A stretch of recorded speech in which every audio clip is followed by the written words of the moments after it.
Milling Through History Presents The Real Count Orlok.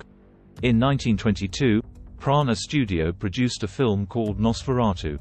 The film was loosely based on the book, Dracula, by Bram Stoker. While the studio did not own the rights to the book, the director, F.W. Murnau, changed a number of character names and locations in the film in order to make his picture appear to be different from the novel. Murnau's main character was Count Orlok, and the actor chosen to play the role was a little-known actor named Max Schrek. When the film was released, it was met with rave reviews from audiences and critics alike. Even though audiences were enthralled by the film, the Stoker estate sued Prana and Murnau for copyright infringement. The German courts ordered all copies of the film to be burned, but a few survived and were destined to be the hallmarks of a cinematic masterpiece. However, when people saw the real face of Max Schrek, a question immediately came up. Is Max Schrek really Alfred Abel? While both men bore some physical similarities, looking like someone does not mean you are actually them.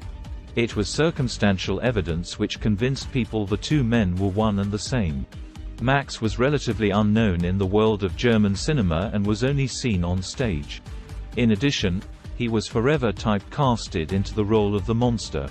To further complicate things, both Max Schrek and Alfred Abel were born in 1879, and both men died within months of each other, Schrek first, then Abel. The argument behind this cinematic conspiracy theory is that Alfred Abel was offered the role of Count Orlok, but did not want to put any stumbling blocks in the way of his rising career with a role which could make him become typecasted or be associated with a flop.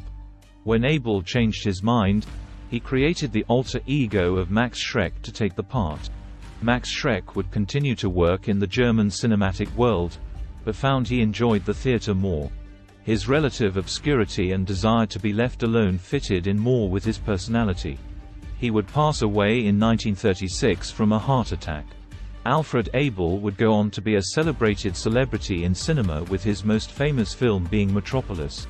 Abel was also successful in making the transition from silent films to talkies by learning how to use psychology in acting. Instead of being overly dramatic, his method was more subtle and made audiences feel the emotions he was portraying on the screen.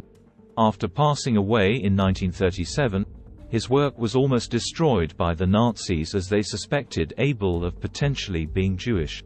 When Abel's daughter refused to do any genealogical paperwork to prove her lineage, the Nazi Party would not allow her to work in films until she proved she was not Jewish.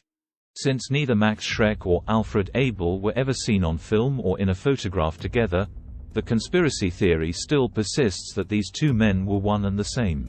However, one thing that cannot be denied is that these men were instrumental in creating two of the most memorable films in early cinematic history.